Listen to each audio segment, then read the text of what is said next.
हा आलबाग आता कोण ना खबर हा काय ना आता पहिले सगळे खबर असते पहिले पण होते ना.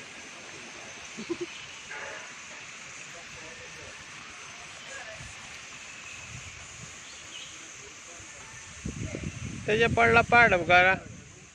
घरार ते का सांगले पट्टलो पट्टलो करून सांग म्हटल्यावर ते सांगू लागले पडो न्ही कोण मरोंक ना मरे म्हणून विचारता आलबा